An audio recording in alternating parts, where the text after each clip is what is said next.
یہی تو رازداں نطق خدا و مصطفیٰ کا ہے، سر قوسین یہ جو درمیاں پردہ صدا کا ہے۔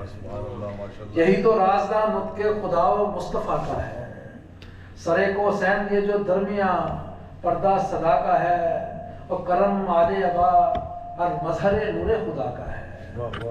کرم آل ابا ہر مظہر نور خدا کا ہے، میرے تاکہ مودت میں دیا جو بھی ثنا کا ہے، اور میرے ہر خواب کی کھڑکی نجف کی اور کھلتی ہے۔ میرے ہر خواب کی کھڑکی نجف کی اور کھلتی ہے، میرے ہر خواب میں منظر دیار مرتضیٰ کا ہے۔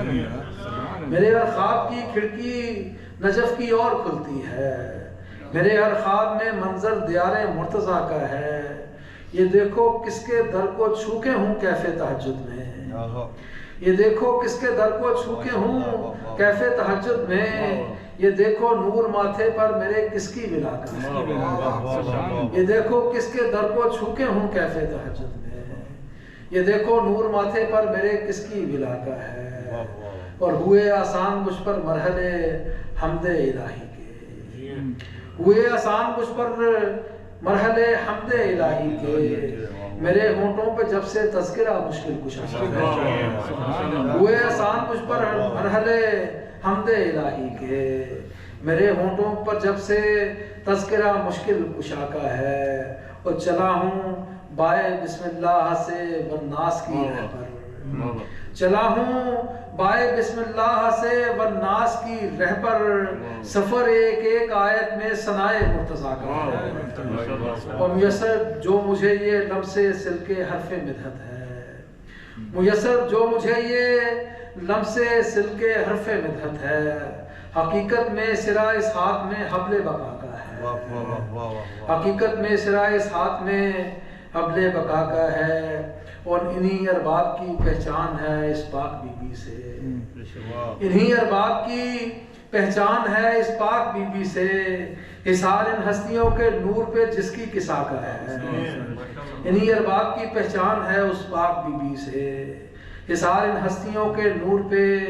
جس کی کسا کا ہے، علی کے قول میں ہے چاشنی نطق الہی کی، علی کے قول میں ہے چاشنی نطق الہی کی، کھلا نہج البلاغہ سے کہ یہ لہجہ خدا کا ہے، علی کے قول میں ہے چاشنی نطق الہی کی، کھلا نہج البلاغہ سے کہ یہ لہجہ خدا کا ہے، علی کے حسن کی پرتیں کھلیں جس پر وہ بولے گا، علی کے حسن کی پرتیں کھلیں جس پر وہ بولے گا، وجود مرتضیٰ جلوہ جمال کبریا کا ہے، علی کے حسن کی پرتیں کھلیں جس پر وہ بولے گا، وجود مرتضیٰ جلوہ جمال کبریا کا ہے، اور زمین نو سے ملنی ہے، یہ جو ہماری شاعری کی زمین ہے اس کے حوالے سے کہ زمین نو سے ملنی ہے میرے وجدان کی راہیں، زمین نو سے ملنی ہے میرے وجدان کی راہیں،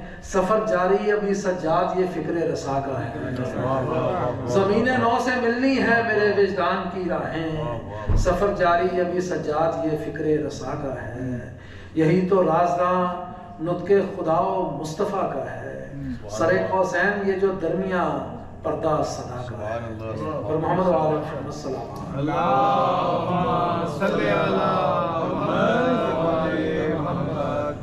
اس کے ساتھ ہی بڑے ادب بڑے احترام سے ملتمس ہوں قبلہ علامہ اصغر مہدی صاحب کی خدمت کے تشریف لائیں اور ان سے خطاب فرمائیں۔ سب مل کے نعرہ تکبیر اللہ اکبر، نعرہ تکبیر اللہ اکبر، نعرہ رسالت یا رسول اللہ، نعرہ رسالت یا رسول اللہ، سب مل کے نعرہ حیدری یا حیدری یا حیدری، زندہ باد زندہ باد مرد آباد مرد آباد، اللہم صلی علی محمد وآل محمد وعجل فرجہم۔ لا حول ولا قوة الا باللہ العلی العظیم، اعوذ باللہ من الشیطان الرجیم، بسم اللہ الرحمن الرحیم، الحمدللہ رب العالمین والصلاة والسلام علی سیدنا الانبیاء والمرسلین سیدنا و نبینا و شفیعنا ابی القاسم محمد اللہم صلی علی محمد وآلِ محمد وآل طیبین الطاہرین المعصومین المظلومین المنتجبین اما بعد وقد قال اللہ تعالی فی کتابہ المبین وهو اصدق الصادقین وقوله الحق بسم اللہ الرحمن الرحیم انا اعطیناک الکوثر فصل لربک وانحر ان شانئک هو الابتر الصلوات اللہم صلی علی محمد وآلِ محمد حضرات، تاریخ عصمت اور سیرت معصومین علیہ السلام کے عنوان کو مد نظر رکھتے ہوئے گفتگو کا سلسلہ جاری و ساری ہے، جس کے سلسلے میں اپنے معروضات کو ثواباً اور تبرکاً اختصار کے ساتھ آپ حضرات کی خدمت میں بیان کرنے کی سعادت حاصل کر رہا ہوں۔ بسم اللہ۔ آج گفتگو پھر ایک قدم آگے بڑھے گی اور انشاءاللہ جب آپ فرش مجلس سے اٹھیں گے تو آپ کو احساس بھی ہوگا اور اقرار بھی کریں گے کہ رزق معرفت اور رزق علم میں اضافہ ہوا ہے۔ سبحان اللہ۔ بہت خاص سبجیکٹ ہے، تاریخ عصمت کے حوالے سے، سیرت معصومین کے حوالے سے۔ اجازت ہے سرکار کیا آغاز کیا جائے؟ بس اتنی دیر مخاطب رہوں، بس منہ اور ہاں کرتے رہیں تاکہ ہم اپنے سبجیکٹ کو صحیح طریقے سے پیش کر بسم سکیں۔ اللہ۔ دیکھیے، میں درمیان اعمال بھی مسلسل جس معصوم سے سب سے زیادہ توسل کرتا رہا اور ائمہ نے ان کے جس لقب پر سب سے زیادہ افتخار کیا، لقب باب المراد یا باب الحوائج، حضرت موسیٰ ابن جعفر امام موسیٰ کاظم علیہ السلام۔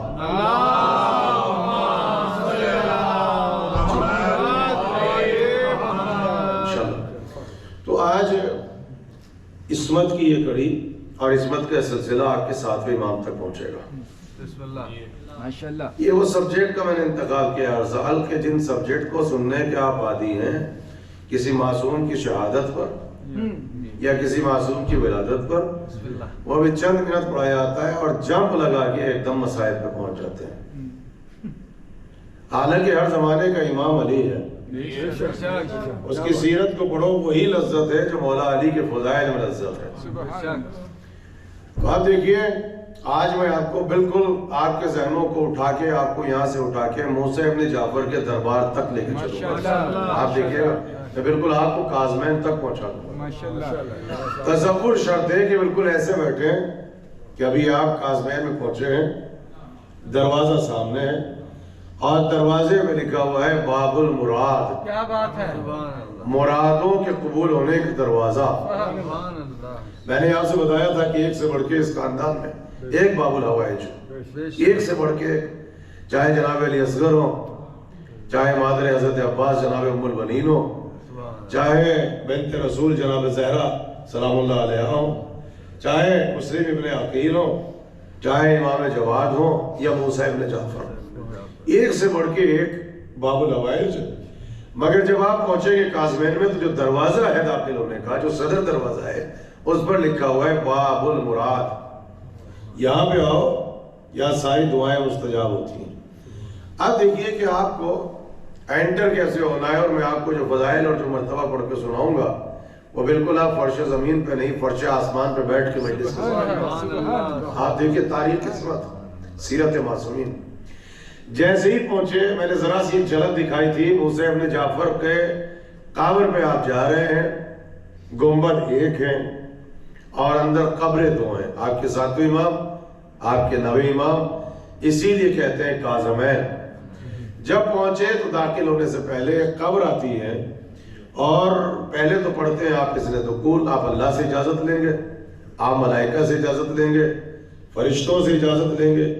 اجازت لینا دلیل ہے کہ اللہ نے وہاں پر فرشتوں کی ڈیوٹیز لگا رکھی ہے۔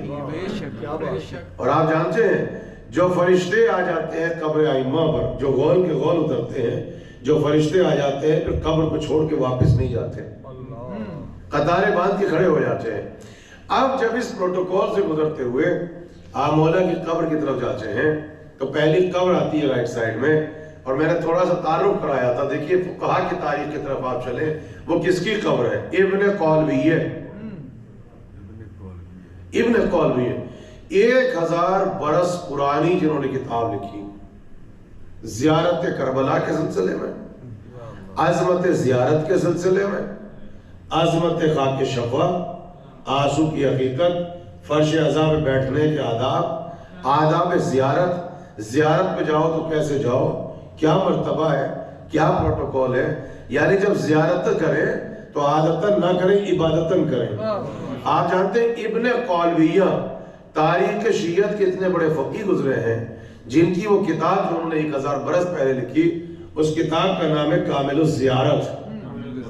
یہ وہ اکیلی کتاب ہے کہ اس وقت دنیا کی جتنی بڑی بھی زبانیں ہیں جو بولی جاتی ہیں، چاہے انگلش ہے، چاہے فرینچ ہے، اردو ہے، حتی یہ ہندی ہے، گجراتی ہے، فارسی ہے، جس زبان میں چلے جائے ابن قولویہ کی اس کتاب کا ترجمہ ہو چکا ہے 2 والیوم. عظمت زیارت، عظمت زوار. یعنی مکمل جب آپ کربلا میں جائیں، معصوم کے حرم میں جائیں، تو آپ کے جانے کا طریقہ کیا ہونا چاہیے، توسل کا طریقہ کیا ہونا چاہیے، کس طریقے سے ہم زیارت کریں کہ انسان کی زندگی میں تبدیلی پیدا ہو سکے. تو لکھنے والے ہیں ابن قولویہ، کتاب کا نام کامل الزیارت. میرے ساتھ رہیے گا، بہت مشکل گفتگو ہوگی. جب وہاں سے گزرے اور آپ نے توسل کیا، کہاں بالکل غلاموں کی طرح ایمان کے دروازے پہ بیٹھے ہیں.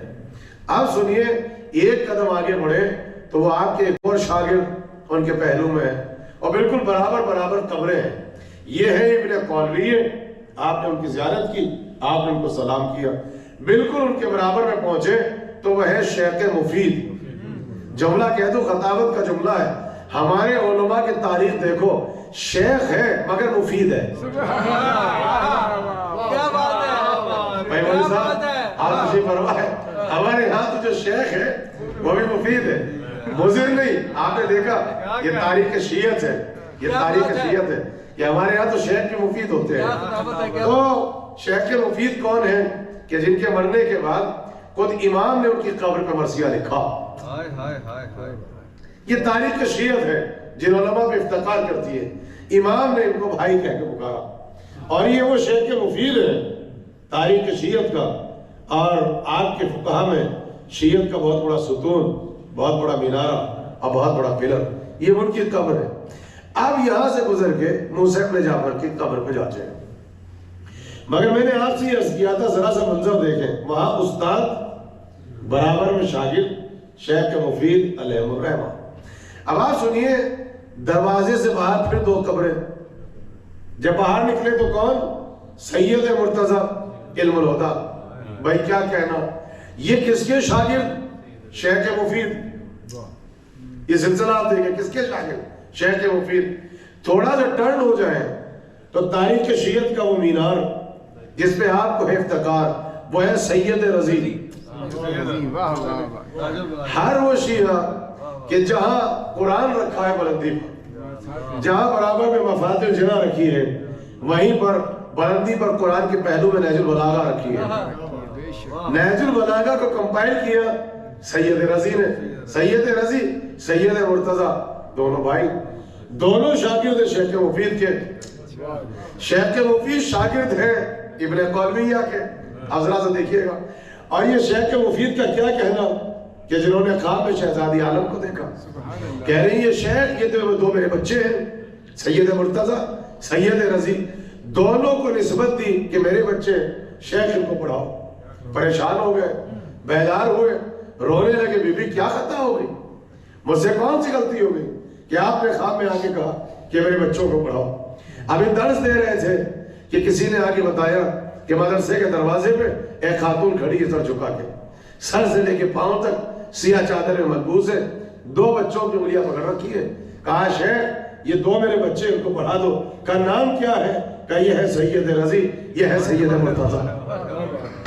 آپ نے دیکھا جو فقیہ ہے، کیا لطف ہوتا ہے جناب زہرا کا، کیا کرم ہوتا ہے کہ شہزادی نے بچوں کو اپنا بچہ کہا. ادبیات میں چلے جائیں، علم فقہ میں چلے جائیں سید المرتضیٰ کا کیا کہنا. اور نہج البلاغہ کے سلسلے میں سید رضی نے آپ کے فرقے پہ وہ احسان کیا کہ تا قیامت اس احسان کا جزا صرف ساقی کوثر دے سکتے ہیں, کوئی انسان نہیں دے سکتا. ایک صلوات پڑھتے مل کے محمد والے محمد. اب یہاں سے سنیے, اجازت ہے سنیں گے تھوڑی دیر, ذرا سا دیکھیے, یاد رکھیے یہ علماء یہ فقہا وسیلہ ہے کہ آپ کو امامت تک پہنچائے.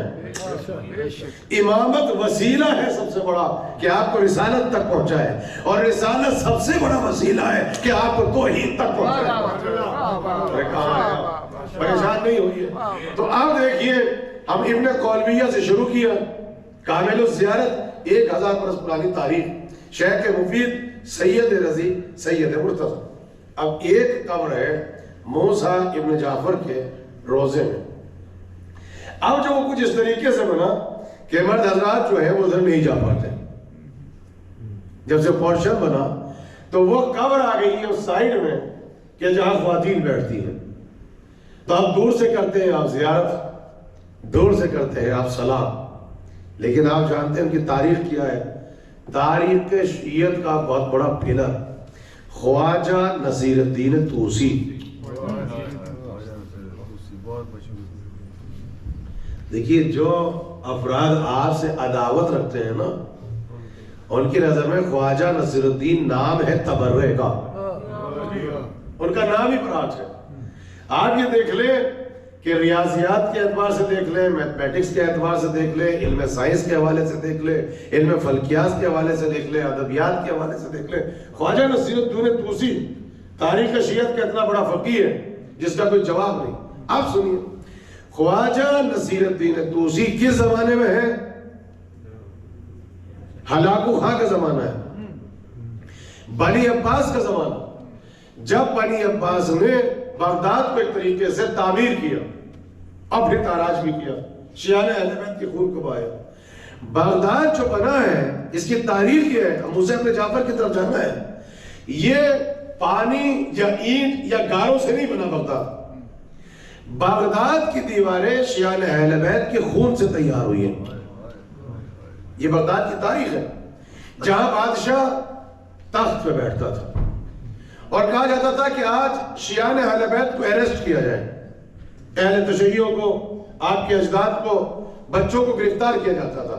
کہا ان کو ذبح کرو, ان کے خون سے گارا بنو. یہ آپ کی تاریخ ہے, آپ کے اجداد کی تاریخ پڑھ کے آپ کو سنا ہو. آپ جب گارا تیار ہوا, خون تیار ہوا, مثلا آج چاہیے 1000 شیعہ, گرفتار ہو گئے 2000, قید خانوں میں جگہ نہیں.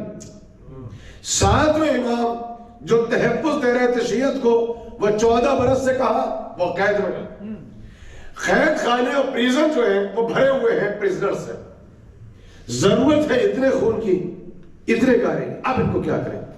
تو جو مفتی تھے, جو بادشاہ تھے, وہ کیا فتویٰ دیتے تھے کہ یہ خون جو بہا اس کو گارے میں استعمال کرو, اور اینٹوں کی جگہ شیعہ اہل بیت کو زندہ کھڑے ہو کے بغداد کی دیواروں میں چھین دیا جائے. یہ جو آپ بغداد چرچے ہیں, یہ بغداد ایسے شیعہ اہل بیت کے خون سے تعمیر ہوا. زندہ ایسے کھڑا کیا جاتا تھا, خون اور گارا تیار ہو جاتا تھا, اور وہاں پر دیواروں کو بلند کیا جاتا تھا. جب رات ہوتی تھی تب ان کی ماں اور بیٹیاں آیا کرتی تھی اور ایسے دیواروں پہ ہاتھ رکھ رکھ کے گریا کیا کرتی تھی کہ شاید میرا باپ یہاں پہ دفن ہو, شاید یہاں پہ میرا بھائی ہو, شاید یہاں پہ میرا چچا ہو. ایسے بنا ہے 7ویں امام کے زمانے میں بغداد. آپ سنیے, زمانہ چلتا رہا, حکومت کس کی؟ بنی عباس. اور ایسی مثال ہے جیسے جس جگہ پہ آپ بیٹھے ہیں یہاں کی مثال دی جاتی تھی کہ برطانیہ کی حکومت ایک زمانے میں کتنی بڑی تھی کہ جہاں سورج ڈوبتا نہیں تھا. ایسے بنی عباس کی حکومت کتنی طولانی حکومت ہے, یہاں تک کہ بنی عباس کا وہ زمانہ ہے. اب سنیے اپنی تاریخ, میں آپ کو آپ کے اجداد کی تاریخ بنا کے سنا رہا ہوں. ایسے زمانے میں دنیا کی بڑے بڑے کتب خانے, بڑی بڑی لائبریریز کو آپ کے علماء نے تعمیر کیا. ایک سے بڑھ کے کتاب لکھی جا رہی ہے. غیبت صغریٰ میں تاریخ شیعت کی سب سے بڑی کتاب آ گئی, اصول کافی. آپ سوچئے, غیبت صغریٰ میں اصول کافی تیار ہو گئی، غیبت کبریٰ کی ابتدا میں ملا یاز الفقی آ گئی، استفسار بھی آ گئی، تہذیب بھی آ گئی، 1000 برس پہلے کامل الزیارت بھی آ گئی، بڑی بڑی کتابیں ایک سے بڑھ کے ایک عالم دین۔ بنی عباس نے جو ظلم کیا ہے وہ شیعت پہ نہیں کیا سے، کیا آپ کے خود پکارا بنایا، سب سے بڑا ظلم کیا آپ کی کتابوں کے ساتھ۔ کتب خانوں میں انہوں نے آگ نہیں لگائی، یہ دجلہ کے کنارے کھڑے ہوتے تھے، اہل علم ذرا سنیں، فرات کے کنارے، دجلہ کے کنارے بادشاہ کھڑا ہوتا تھا پل کے اوپر، جس پل کے اوپر 7ویں امام کا جنازہ رکھا گیا تھا، اور وہاں کھڑے ہونے کے بعد آپ کی ساری کتابوں کو جمع کیا، لائبریریز کو جمع کیا، دجلہ کے پانی میں کتابوں کو ڈال دیا، سارے فقہاء کی محنت، اور ایسی کتابوں کو دجلہ کے پانی میں ڈالا گیا کہ تاریخ کو لکھنا پڑا کہ سفید پانی سیاہ ہو گیا۔ یہ ہے آپ کی تاریخ، ایسے زمانے سے گزر کے آپ کی کتابیں ہم تک پہنچی، کس کا کنٹریبیوشن؟ آپ کے فقہاء، واہ واہ واہ واہ، آپ کے علماء، کیا بات ہے، جس کے لیے کھڑے ہو کے ہم علماء کو ابیوز کرتے ہیں، یہاں تک آئی۔ ایسے زمانے میں چلتے چلتے بنی عباس کے زمانے میں ہلاکو خان داخل ہوتا ہے عراق میں، اور جب یہ داخل ہوا اس نے عباسیوں کی اینٹ سے اینٹ بجا دی، اس نے بغداد کو نیست و نابود کر دیا، اور تاریخ چلتی ہے جب اس کا لشکر چلتا تھا تو بغداد کی گلیوں میں ایسے خون بہایا جا رہا تھا کہ گھوڑوں کے گھٹنوں تک خون کی ندیاں بہہ رہی تھی۔ ایسے زمانے میں جب یہ بغداد میں انٹر ہوا تو نگاہ اس کی جا کر ٹھہر گئی تاریخ شیعت کے سب سے بڑے فقیہ اور ستون خواجہ نصیر الدین طوسی کے دروازے پر، اور خواجہ نصیر الدین طوسی اپنے زمانے کے اتنے بڑے ذہین، اتنے بڑے عالم، اتنے بڑے فقیہ، اتنے بڑے سائنسداں، علم فلکیات کے ماہر، بڑی بڑی رستگاہ لیبورٹریز بنا رکھی ہے، اس نے ان کو اپنی حکومت میں داخل کیا ہلاکو خان نے، اور خواجہ نصیر الدین طوسی اس کی حکومت میں اس کے وزیر بن گئے۔ کیوں بنے؟ یہ آئے کہاں سے ہے؟ جہاں سے وصیت کی تھی کہ مجھے دفن کرنا 7ویں امام کے دروازے پر، اور میری قبر پر میرا شجرہ نہیں لکھنا، بلکہ آیت کون سی لکھنا؟ اصحاب کہف والی، کہ اصحاب کہف کا کتا پاؤں پھیلا کے بیٹھا ہے، یہ قبر پہ آج بھی لکھا ہوا ہے۔ تو متمسک کس سے تھے؟ 7ویں امام سے۔ یہ حکومت پہ وزیر کیوں بنے؟ چونکہ 7ویں امام نے اجازت دی تھی اور حکم دیا تھا علی ابن یختیم کو کہ اس وقت شیعوں کے تحفظ کے لیے تم پر واجب ہے کہ حکومت میں شامل ہو جاؤ، تاکہ شیعت کو تحفظ فراہم کیا جا سکے۔ اس وجہ سے خواجہ نصیر الدین طوسی حکومت میں داخل ہوئے، اور اب جب داخل ہوئے تو ان کو پروٹیکشن ملا۔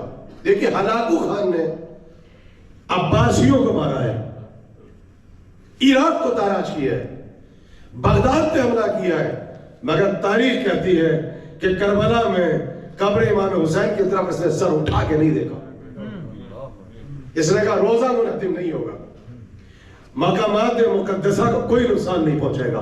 اللہ اکبر! یہ احسان، یہ تربیت، یہ ایڈوائس کس کی طرف سے تھا؟ یہ تحفظ کون دے رہا ہے؟ خواجہ نصیر الدین طوسی۔ اب یہ آپ کو موقع ملا، آپ کے علماء کو، جو یہ آپ کے پاس اتنی کتابیں، اتنے کتب خانے ہیں، کہ خواجہ نصیر الدین طوسی نے دوبارہ سے آپ کے مدرسوں کو، آپ کے مکاتب کو، آپ کے کتب خانوں کو، آپ کی لائبریریز کو دوبارہ سے تیار کیا، اور ساری کتابوں کو دوبارہ کمپائل کیا۔ یہ احسان ہے خواجہ نصیر الدین طوسی۔ سبحان اللہ۔ آپ سنیے مگر ہوا کیا، بڑا دلچسپ واقعہ ہے۔ اب جتنے مسلمان ہیں جو عداوت رکھتے ہیں پریشان بیٹھے ہیں، کس سے پریشان ہیں؟ خواجہ صاحب سے۔ کہا جب تک یہ ہے شیعت کا نقصان نہیں ہو سکتا۔ اب مسئلہ کہ شیعت جو ہے پیش رفت ترقی کر رہا ہے، تہذیب سے دوڑ رہا ہے، کہا ہم کچھ نہیں کر سکتے جب تک یہ زندہ ہے، کہا مار ڈالو۔ آگا کے ہلاکو کا ایڈوائزر ہے، وزیر ہے، جان سے تو نہیں مار سکتے، زہر تو نہیں دے سکتے۔ اتفاق سے ہلاکو پوتا ہے چنگیز خان کا۔ یہ جب داخل ہوا عراق میں، دادی اس کے ساتھ تھی، دادی نے اس کو پال میں جوان کیا۔ جب یہ عراق پہنچا دادی کی ہو گئی رحلت، اب اس کو غسل دینا ہے، کفن پہنچانا ہے، دفن کرنا ہے، تو سارے علماء نے اجماع کیا اور ایک مفتی کو بلایا، کہا ہلاکو خان کے پاس چلو، اور پورا رات میں قضیہ بنایا۔ اب سنیے گا، مجھے بہت آگے جانا ہے۔ ہلاکو کے پاس آئے، یہ وہی علماء ہیں جن کا تصور ملتا ہے بعد میں، جو پانی پت کے علماء جنہوں نے شہید ثالث الرحم الرحمہ کو آگرہ میں شہید کرایا، اور آج یہی جو اب سرحد کے علاقے میں مولوی پائے جاتے ہیں، یہ وہی سلسلہ ہے نا، وہیں سے آیا نا پورا سلسلہ، یہ وہی ہے سب، یہ داعش کا نظریہ، یہ سب وہیں سے آیا۔ اب ہلاکو بیٹھا ہے، دادی کو یاد کر کے رو رہا ہے، غسل ہوا، کہا کہ ہلاکو سے کہا کہ تم کو پتا ہے کہ جب قبر میں کوئی جاتا ہے تو فرشتے آتے ہیں؟ کہا وہ کون؟ کہا اللہ کی طرف سے منتقل ہیں، معمور ہے فرشتے، اور وہ آگے کرتے ہیں سوال، پھر ہوتا ہے فشار قبر، اور اعمال برے ہو قبر میں ملتی ہے سزا۔ کہا میری دادی تو بڑی نیک تھی، بڑی شریف تھی۔ کہا شریف تو تھی، قرآن کس زبان میں اترا ہے؟ کہا عربی میں۔ کہا تم تو عربی جانتے نہیں، تمہاری دادی بھی عربی نہیں جانتی، فرشتے بولیں گے عربی قبر میں، تو جب دادی سمجھے گی نہیں تو جواب کیسے دے گی؟ میں کہا گیا، اب وہ ایک طرف تو رو رہا دادی کو یاد کر، اس نے کہا بات تو بالکل صحیح ہے، فرشتے عربی بولیں گے جب قرآن عربی میں، دادی عربی کیا جانے گی؟ میں نہیں جانتا، تو جب سوال نہیں سمجھے گی تو جواب کیسے دے گی؟ کہا پھر کیا کروں؟ کہا کہ کسی عالم کی ضرورت ہے، کسی عالم کو جو اپنے دور کا بڑا عالم ہو، دادی کے ساتھ قبر میں بھیج دے تاکہ وہ ترجمہ کر سکے فرشتوں کے سوال میں، اس کے سمجھ میں آ گئی۔ اس نے کہا بہت خوب، اس لیے تو میں نے استاد کو دربار میں رکھا ہے۔ بلا لیا خواجہ نصیرالدین کو، سرکار آئیے گا، کیا ہوا؟ کہا ہم نے آپ کو بڑا تحفظ دیا ہے، آپ نے بڑی بڑی کتابیں لکھی، بڑی ترقی کر رہے ہیں، اب آپ کا وقت آ گیا، آئیے گلے ملیے، چاہیے۔ کہا کدھر؟ کہا کہ ایسا ہے کہ فرشتے قبر میں آئیں گے، دادی سے حساب و کتاب ہوگا، ایک ٹرانسلیشن کرنے والے کی ضرورت ہے، لہذا آپ کی گردن کٹے گی۔ بادشاہ کن علاقوں سے آپ جانتے ہیں، حکومت تھی، جنگلات میں رہنے والے، اب اسے کہتے ہیں تاریخ شیعت میں ایک شیعت کی بصیرت اور بصارت۔ یہ جو فرقہ یہاں تک پہنچا ہے یہ تلوار کے ذریعے نہیں، تاریخ شیعت میں آپ کا ذہن، آپ کی بصیرت، آپ کی بصارت، آپ کا علم، آپ کی حکمت، اس کے ذریعے شیعت آگے بڑھی۔ کہا اچھا سر دینا پڑے گا؟ کہ استاد دینا پڑے گا۔ جو سر اٹھایا، کہا اچھا آپ بھی بیٹھے ہیں دربار میں؟ آپ بھی بیٹھے ہیں، آپ بھی بیٹھے ہیں۔ تو آپ پلٹ دی کوئی، کہنے لگے بات تو بالکل صحیح ہے، فرشتے تو جو کچھ پوچھیں گے عربی میں پوچھیں گے، دادی سے تو عربی آتی نہیں۔ کہا استاد اسی لیے تو بلایا جائیے۔ کہا اگر میری بات بھی سنو، تمہاری دادی ہے عام عورت، تو جو قبر میں فرشتے بھی آئیں گے وہ چھوٹے چھوٹے آئیں گے، گھریلو خاتون تھی، سیدھی سادی تھی، چھوٹے چھوٹے سوال ہوں گے، اللہ کون، رسول کون، امام کیوں تھے، تو وہاں تو چھوٹے چھوٹے مولوی چل جائیں گے، اور تم ہو ملک کے بادشاہ، اور اللہ نے تمہیں دیا اقتدار، اور تم ہو بڑے آدمی۔ کہاں بڑے تو ہیں؟ قبر میں جو آئیں گے تیری چھوٹے فرشتے تو آئیں گے، تیری قبر میں آئیں گے بڑے فرشتے، اور ان کے سوال دینا تیرے بس میں ہے نہیں، تازہ تازہ تو آیا ہے۔ کہا استاد پھر کیا ہوگا؟ کہا تجھے ہوگی بڑے عالم کی ضرورت۔ ان سب نے تجھ سے کہا کہ اس دور کا سب سے بڑا عالم کون؟ کہا استاد آپ۔ کہا ان کو بھیج دے، ان کے ساتھ مجھے رکھ لے اپنے لیے۔ لہذا مفتی کو بھیج دیا دادی کے ساتھ۔ اب خواجہ نصیرالدین طوسی اس طریقے سے تاریخ شیعت کی خدمت کر رہے ہیں۔ آپ نے ذہن دیکھا، حکمت دیکھی، علی کا چاہنے والا احمق نہیں ہوتا، ذہین ہوتا ہے۔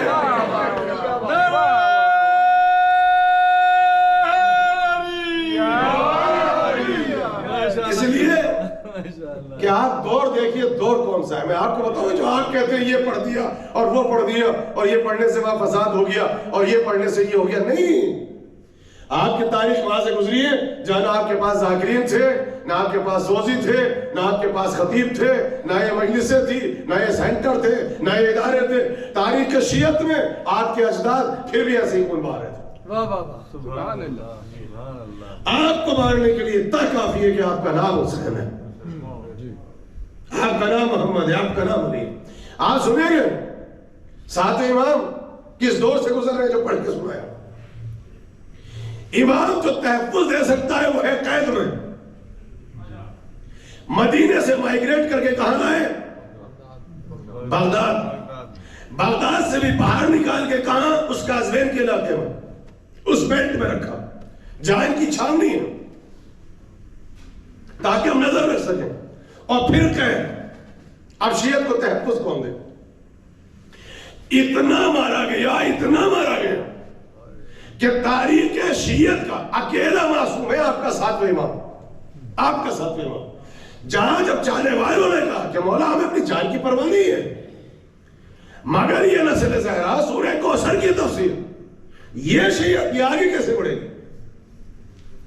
تو امام اس وقت روئے، کہا کہ وقت کا تقاضا یہ ہے کہ تم نام چھپا لو، قبیلہ چھپا لو، تقیہ میں چلے جاؤ. جو یہ آج بھی آپ کو بعض مقامات پر ہندوستان اور پاکستان میں چاہے وہ افراد عقیدت رکھتے ہیں لیکن آج تک تقیہ کی طرف ہے، چاہے اورنگزیب کے زمانے میں ہوا، چاہے جہانگیر کے زمانے میں ہوا، مغلیہ امپائر میں ہوا، لیکن اتنا ظلم ڈھایا گیا کہ چاہنے والے تقیہ میں چلے گئے. کیا اس وقت خطیب تھے، ذاکرین تھے، محفلیں تھی، جشن تھا، جلوس تھے؟ کچھ نہیں تھا. عدالت فاطمہ کی تھی. ساتھ امام روئے. یہ سب سے بڑا امتحان کا تقیہ کرو. اب جب تقیہ کیا تو بغداد بنے کیسے؟ سب نے نام چھپا لیا، قبیلے چھپا لیے.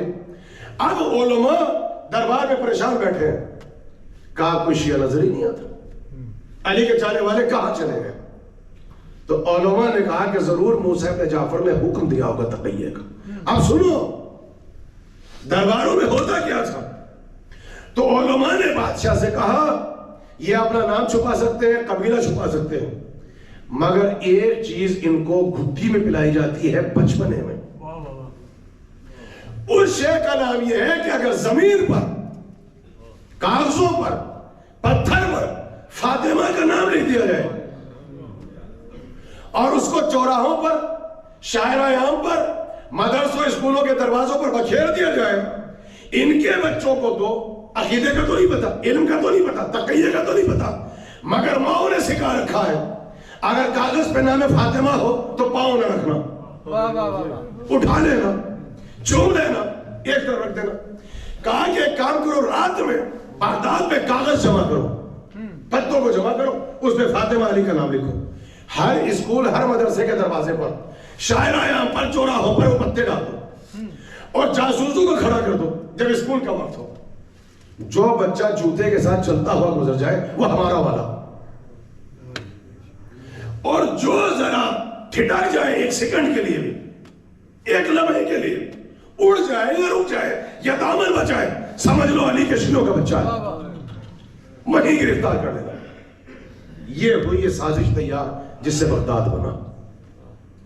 اب وہ مرحلہ آیا کہ ابھی تک تو شیعت اور آپ کے اجداد کا خون بہایا جاتا تھا. صبح جاسوس کھڑے ہیں، بچوں کو گرفتار کیا جاتا ہے، ان سے پتہ پوچھا جاتا ہے، گھر کا ایڈریس پوچھا جاتا ہے، اماؤں کی آغوش میں بیٹھ کے ان بچوں کو ذبح کیا جاتا ہے. یہ ہے آپ کی تاریخ.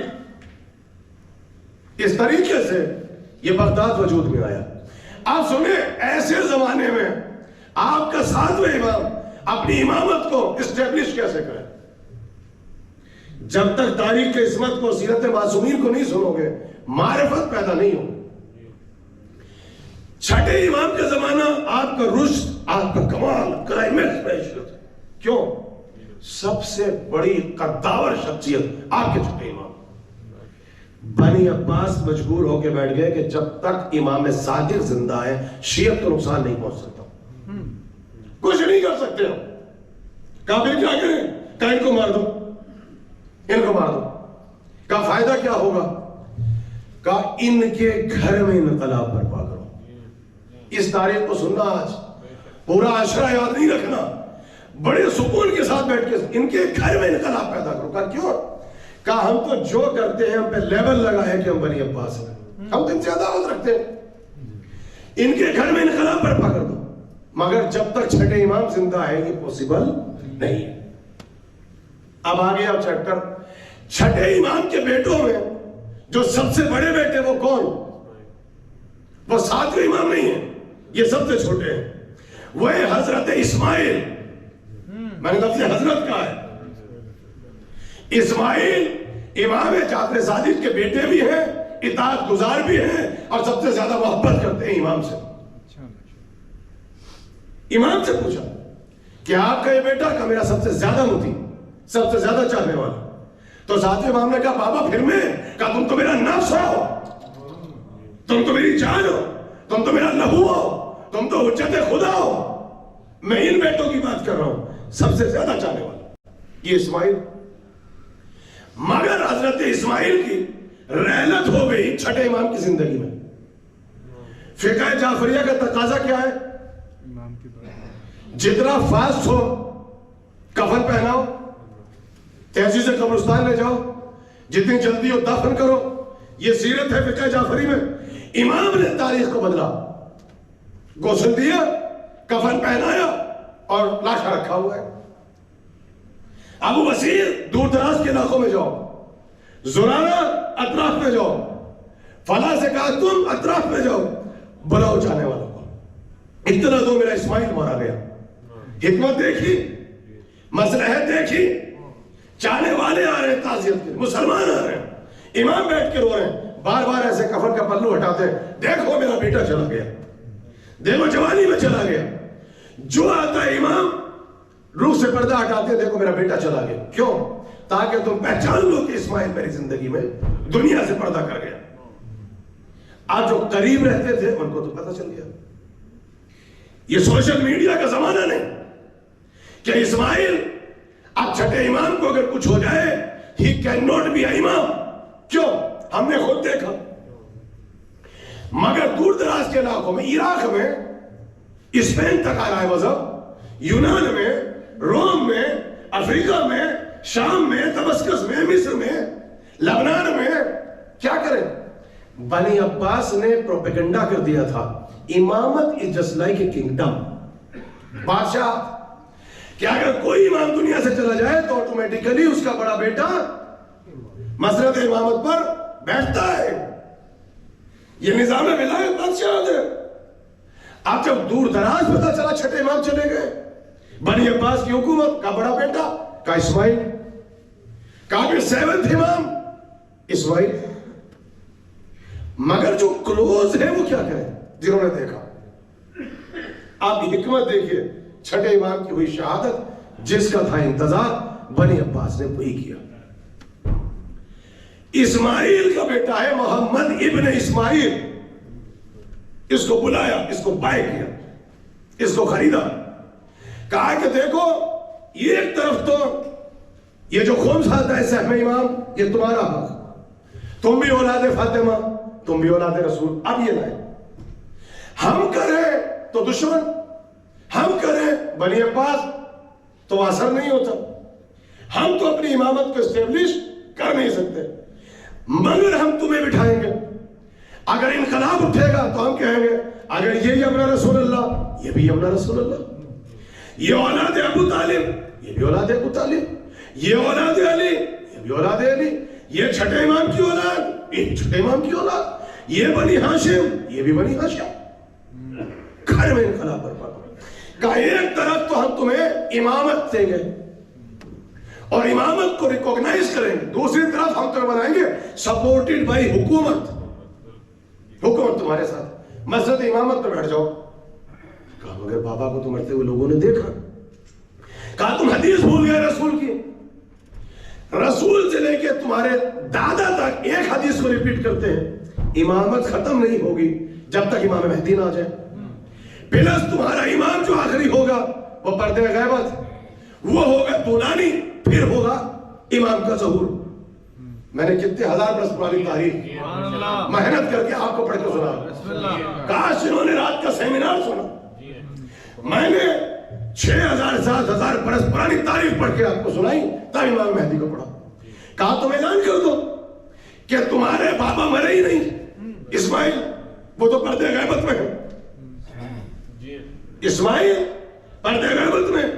کہا وہ جو انتقال ہوا, کہا چھٹے امام کے پاس تھی ولایت اور امامت, انہوں نے اپنی امامت اور ولایت اور اختیار کو وسیلہ بنا کے تمہارے بابا کو بے ہوش کیا, وہ پردے غیبت کو چلے گئے. اور وہ جو امام مہدی آئیں گے کیا تو وہ یہی ہوں گے جو پلٹ کے آئیں گے میرے پاپا، انہی کا نام مہدی ہوگا. اور تم کر دو دعوی امامت. ان کو خرید لیا. یہ جو مسلک اسماعیلیت ہے اس کے لیے کتنے سال انتظار کیا گیا کہ امام صادق اٹھے تو گھر میں انقلاب برپا ہو. یہ دیکھیے آپ یہاں تک کیسے پہنچے. میرے پاس وقت ہوتا تو میں تاریخ شیعت کی پوری تاریخ پڑھ کے آپ کو اب یہ امامت کو ریکوگنائز ہو رہی ہے سپورٹڈ بائی حکومت پلس بنی ہاشم سے، آل رسول میں سے. اچھا قد بھی ایسا، جمال بھی ایسا، جلال بھی ہے، سب کچھ ہے، خوبصورتی بھی ہے. اچھا پھر چھٹے امام سے پڑھا ہے، جب چھٹے امام سے پڑھ کے غیر امام بن گئے تو بھائی کچھ بھی تھا اس خاندان کی کڑی تو ہے. بیٹھتا تو چھٹے امام کے درس میں تھا، تو علمی اعتبار سے بھی کوئی فاقہ تو ہے نہیں، کوئی نقاہت اور کمزوری تو ہے نہیں. تو اسٹرانگ پوزیشن بلا سپورٹڈ بائی حکومت. اب مسجد امامت پہ بیٹھے تو اس نے کہا کہ خطرہ مگر پھر بھی موسیٰ ابن جعفر کہا کہ فکر نہ کرو ہم کرتے ہیں قید. کہا یہ قید سے بھی جواب دے دیں گے. تو کہا ہم لاتے ہیں انہیں مدینے سے ٹرانسفر کر کے بغداد تاکہ کوئی جواب نہ دے سکے. جہاں سے مسلک اسماعیلیت وجود میں آیا، یہ اسماعیل سے کنیکٹڈ نہیں ہے، محمد ابن اسماعیل سے. پھر اسی میں دو فرقے بنے، مستعلی اور نظاری. اسی میں قرامتہ، پھر اسی میں اقتدار کی وجہ سے یہ بہرا کمیونٹی. میں نے بہت پوزیٹیو وے میں، اب بڑے پوزیٹیو وے میں آپ کو تاریخ پڑھ کے سنائی کہ نیٹ سے مجلس جا رہی ہے آپ کے سینٹر میں سبب نہ بنوں کہ اختلاف ہو. اس سے زیادہ میں احتیاط کی منزلت سے نہیں گزر سکتا. آپ سنیے، آپ ساتویں امام کیا کریں؟ وہ قید میں، انقلاب اٹھا، کچھ دنوں کے لیے مہلت ملی، پھر باہر نکلے، پھر کہا یہ سب غلط، امامت بادشاہت نہیں ہے، نص ہونا چاہیے قرآن سے، ہم اپوائنٹڈ بائی گاڈ ہے. امام کو پھر قید میں ڈال دو. تو موسیٰ ابن جعفر نے اپنی امامت کو ریکوگنائز کیا، ایک عصمت، ایک معجزہ اور ایک علم. یہ لیجئے، عصمت، معجزہ اور علم. اب واقعہ آپ سنیے کیسے امامت ریکوگنائز ہو. گھر میں انقلاب، حکومت سپورٹ میں، امام قید میں، یا نظر بند. اب وہ آیا واقعہ جو آپ نے سنا ہے، آپ سنیے. اہل خراسان نے یہ کہا کہ یہ رکھے 70,000 درہم. اہل علم بیٹھے، دینار چاندی کا، ٹھیک ہے نا، درہم سونے کا. کہا یہ سب اکٹھا ہوا خمس و زکات، یہ ریشم، حریر، یہ سب کپڑا وپڑا، یہ سب خمس و زکات. حق کس کا؟ امام. ڈیلیگیشن تیار ہوا، اس کے جو سردار تھے وہ امام سے ملاقات کر چکے تھے. کہا یہ لو مدینے جاؤ. ایک طرف تو سہم ایمان نکالنا سے واجب نہیں ہے، صحیح جگہ پہ پہنچانا واجب ہے. کہاں ہے آپ؟ تھک تو نہیں گئے؟ سبجیکٹ خوش کے آج سے زیادہ میں تھک چکا ہوں پڑھ کے. امام تک پہنچاؤ. دوسری طرف چھٹے امام شہید ہو گئے. یہ تو دیکھو اصلی امام کون ہے، حقیقی امام کون ہے. تو خمس کو وسیلہ بنایا کہ امامت کو پہچانے. کہاں ہے آپ؟ اب یہ ڈیلیگیشن چلا، اس میں ہے اہل علم کی جماعت، 70,000 درہم، دینار اور کپڑا. چلے تو راستے میں ایک ضعیفہ کھڑی ہے جس کا نام ہے بی بی شتیتا. جاتی ہو زیارت کے لیے. یہ کپڑے کا کام کرتی ہے. تھوڑا سا سود جو چرکے سے کاتا تھا اس پہ اتنا ہی واجب ہوا تھا. یہ ہے خمس، اور 1 یا 2 دینار پوٹلی باندھ رکھی ہے.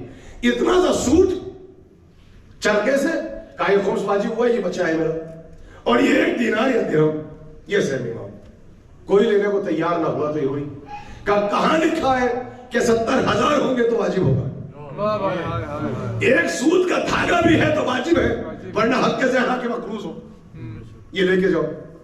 شرم آئی، زبردستی کیا، کسی نے لے کے رکھ لیا، لے کے صندوق میں ڈال کے چھپا دیا. کون توجہ دے؟ پہنچے مدینے میں، چھٹے امام کی شہادت ہو گئی. خاندان کو تعزیت بھی دینی ہے، خمس بھی ہے. جا کے پوچھا بھائی اب وارث کون؟ واہ واہ واہ واہ واہ. اب امام کون؟ تو وہاں تو ریکوگنائز امام اعلیٰ حضرت بیٹھے ہوئے، دربار سجا ہوا ہے، خرید کے شاگرد لا کے بٹھا رکھے کئی ہزار. چھٹے امام کی مسجد کے پاس مسجد پیچھے یہ بیٹھے ہیں امام، یہ اپنا رسول اللہ آل رسول. کھا کے ٹھیک ہے ہم تو آئے ان کے لیے. آگے تعزیت تھی. کہا سرکار آپ کون؟ کہا محمد ابن اسماعیل. کہا اچھا آپ کو تعزیت دیتے ہیں آپ کے دادا کی. تو انہوں نے پوچھا کس لیے آئے؟ کہا خمس لائے. اچھا خاندانی کوئی بھوکے کوئی دے رئیس ہے خود میں؟ کہتے ہیں کہ پیسے کی طرف ابھی سر اٹھا کے نہیں دے گا. کہنے لگے ٹھیک ہے دے دیجئے غلام رکھے ہوئے رسید دے جاؤ. کہا سرکار مگر اہل خراسان نے اہل ایران نے کنڈیشن لگائی ہے. کہا کنڈیشن کیا ہے؟ کہا انہوں نے اپنے سوالات بھی تو بھیجے سارے ایرانیوں نے مل کے. وہ سوالوں کے جواب بھی تو آپ دیں گے جو کہ آپ تو ہر سال آتے ہیں. آپ کے بابا کے پاس دادا کے پاس سوال کے جواب دیتے تھے. ہمارے سوال بھی. اچھا ایک گھبرائی نہیں. جب غیر امام سے پڑھ کے اتنا سیکھ گئے یہ تو پوتا ہے پڑھتا تو چھٹے امام سے تھا کانفیڈنس سے بیٹھا ہے. کہنے لگے کیا پوچھیں گے؟ حل حال حرام اتنا جانتے ہیں. کہنے لگے نہیں سوال کرو. کیا سوال ہے؟ کہا سرکار مسئلہ یہ ہے کہ ایرانیوں نے شرط لگائی کہ سوال ہم آپ سے کریں گے نہیں بغیر پوچھے جواب دو. ارے پہچانو تاریخ شیعت کا ذہن. یہ کارواں یہاں کیسے پہنچا؟ چونکہ کس دور سے گزر رہے ہو بنی عباس. حکمت دیکھو. کہا سرکار کنڈیشن لگی ہے سوال تو نہیں پوچھیں گے بغیر پوچھے سوالوں کا جواب. کہنے لگے کیوں؟ کہا امامت کی پہلی صفت ہے علم غیب.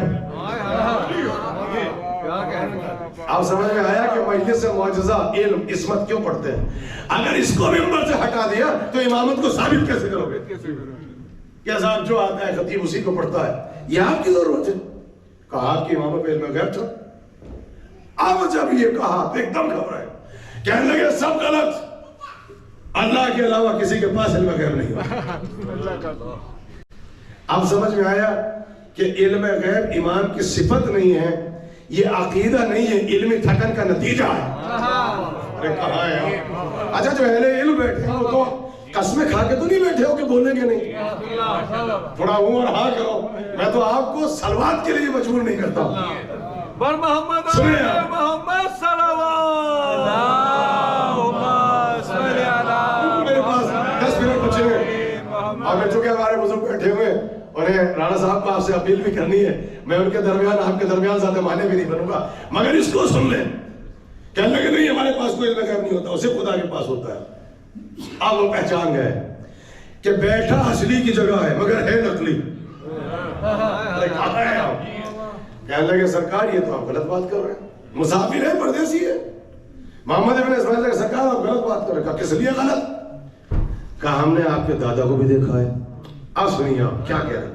اور ہم نے آپ کے پردادا کو بھی دیکھا ہے اور ہم آتے ہیں ہر سال زیارت کے لیے اور جب بھی ہم سوال لاتے تھے وہ پوچھنے سے پہلے جواب دیتے تھے.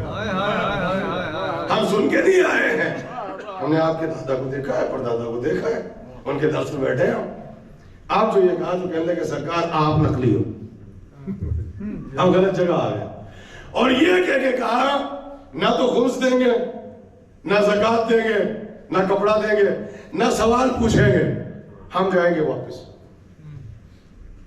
ہم جا کے خراسان میں بتائیں گے کہ ضرور اصل معصوم یا پردے میں ہے یا قید میں ہے یا زندان میں ہے. معصوم کہاں ہے؟ اصل امام کہاں ہے؟ موسیٰ ابن جعفر کی ذمہ داریاں دیکھیں شیعت کٹ رہی ہے اس کو بچانا ہے. کبھی قید میں کبھی نظر بند. کچھ دن کے لیے نکلے نماز پڑھی مدینے میں سپاہی آئے نماز پڑھتے وقت تو ڈال دی. نماز مکمل نہیں ہونے دیتے تھے ساتویں امام کی. اتنا ڈر اتنا خوف تھا. امامت امام ریکوگنائز کر رہا ہے صرف اپنی عصمت اور علم سے. جب یہ ڈس اپوائنٹڈ ہو کے چلے تو ہر زمانے میں امام کے دروازے پہ کوئی یہ کمبر ضرور ہوتا ہے. ساتھ میں امام کا غلام اس نے کہا اتنی جلدی ڈس اپوائنٹڈ ہو گئے آہستہ سے چلو. امام قید سے نکلا ہے جو اصلی امام مگر نظر بند ہے گھر میں. میرے ساتھ چلو